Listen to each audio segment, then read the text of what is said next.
ভৌগোলিক বাণিজ্যের জন্য বাংলাদেশ অপার সম্ভাবনার কাতারের ব্যবসায়ীদের দেয়া সংবর্ধনায় প্রধান উপদেষ্টা বললেন, মেগা প্রকল্পের নামে দেশে ১৬ বছর ধরে দুর্নীতি হয়েছে।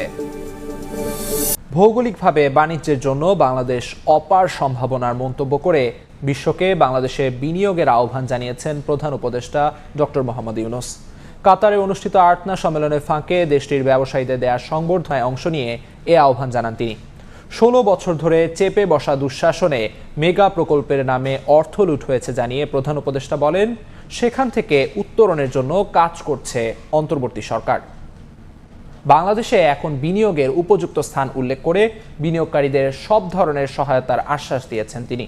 এ সময় ডক্টর মোহাম্মদ ইউনূস আরও বলেন, বাংলাদেশ পুনর্গঠনে বেশ কিছু সংস্কার কমিশন গঠন করা হয়েছে, তাদের কাজ শেষ হলেই নির্বাচনের দিকে এগোবেন তারা।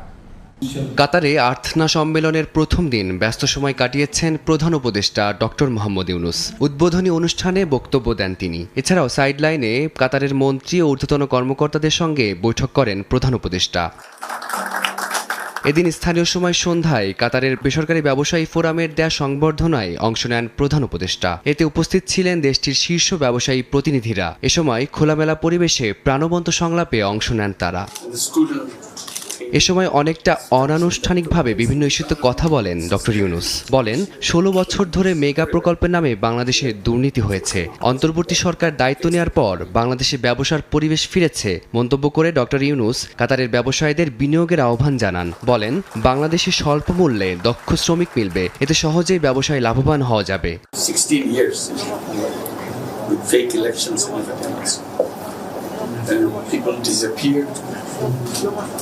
In routine matter, the torture chambers all over the country, the stolen properties, stolen all the bank accounts, stolen from all the banks, destroyed the system. Bangladesh পুনর্গঠনে বেশ কিছু উদ্যোগ নেওয়া হয়েছে জানিয়ে প্রধান উপদেষ্টা বলেন, সংস্কারের লক্ষ্য নিয়ে কতগুলো কমিশন গঠন করা হয়েছে, তাদের কাজও শেষ পর্যায়ে। এসব কাজ সমাপ্ত হলেই নির্বাচনের দিকে এগোবেন তারা। Fix them up as we go. Fix the economy, fix the judiciary, fix everything. So that's our task.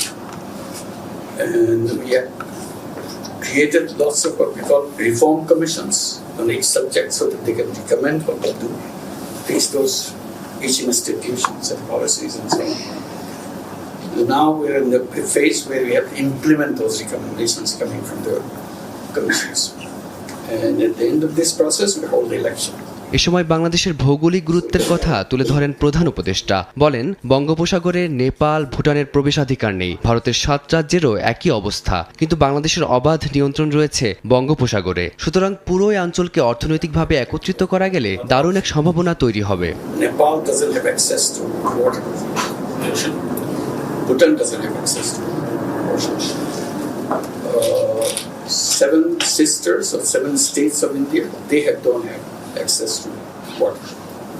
It's the only thing we can do together. We provide the access to water and build the whole country.